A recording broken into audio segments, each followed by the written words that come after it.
Daily Dose of Dave. Happy to be here. I hope you guys had a kick-ass weekend. I know I did. Man, it is good to be back. Today, I want to talk about something that I see all the time as driving me nuts, and it happens with every single business that I've ever interacted with, and here's what it is.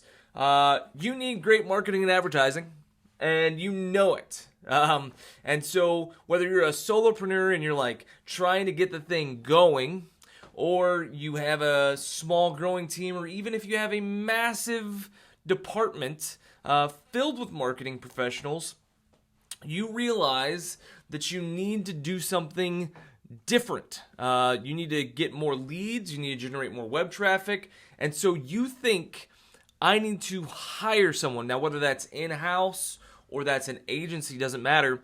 And then what happens is this.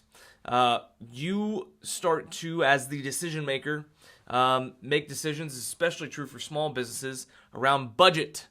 And you go, well, you know, I need a great marketer, I need great advertising, and I really can't pay that much, so I'm going to go find someone who's cheap and who can just do the job.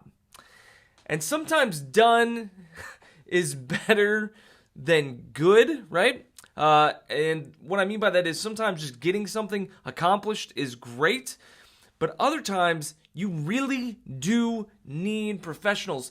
And what ends up happening for a lot of these, I have friends that own businesses, what ends up happening for those businesses is they need to hire someone, they need to hire a freelancer, they need to hire an agency, and they choose not to. And what ends up happening is because they're not willing to put themselves in a precarious situation where you can grow, you never reach your full potential.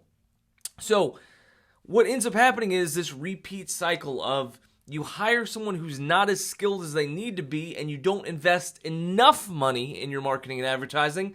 And what ends up happening is you don't get the results that you need. So you spend a little bit of money, which is still outside of your comfort zone, and yet it doesn't get you any of the results.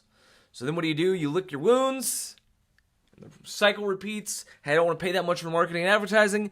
Here's a couple $1,000s a month. Let's try this again. You don't get the results. Cycle repeats.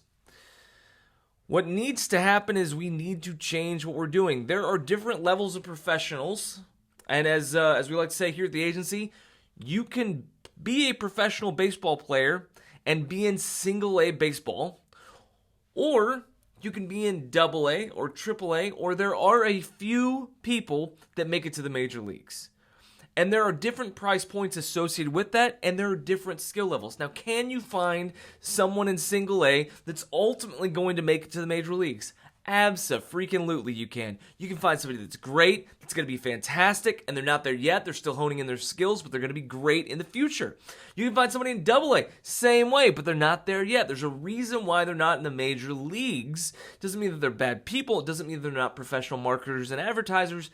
They're not there. So when you go pay for major league pricing, there's going to be a ticket that comes along with that. And that means that you're going to get a better level of service, you're going to get better results, and you're going to pay more money for that service and those results. So how do you know where to go? Generally speaking, if you're trying to stay at the same size that you are right now, you should be investing 10% of your total revenue in marketing and advertising. Most companies aren't doing that, and it's to their detriment. If you want to grow, you need to spend 15% of your total revenue. Now, if you're thinking, oh my God, that's a ton of money. Now, think about everything that you do. So let's say that you own a coffee shop, and you're killing it. You're doing, just for round numbers, $1 million a year in revenue. If you're doing that, and you're doing well in that space, 10% can seem like a lot. $100,000 is a lot of money, but you got to remember everything that you do as like a giveaway and an incentive is included into that marketing budget. So if you do a rewards program, a lot of coffee shops do this. You come in 10 times, get a cup of coffee, you get a pastry free. Whatever the cost of that pastry is, that's part of your marketing budget. Whatever you can do to generate new customers, it's part of your marketing budget. So if you have a software that you're using to send out emails and it costs $30 a month. That's part of your marketing budget. All of that to say, most people are not spending enough, and if you are spending some, you're probably not spending with the right people. Hire professionals. Spend more money, take more time, and hire professionals that are going to do a hell of a world-class job for you. And if you're like, well, hey, how do I find the right agency, freelancer? How do I know that this creative is who I need them to be? Well, we're going to talk about that the rest of this week, and we're also going to be talking about websites later this week. I look forward to sharing more with you guys, but the key point for today that I want you to walk away with is don't sell your company short by hiring bad or poor or less than major league quality marketing and advertising professionals. They are worth their weight in gold, and whatever you pay them, they should be returning to you exponentially. So, I hope you kick ass today, and look forward to catching you tomorrow. Thanks.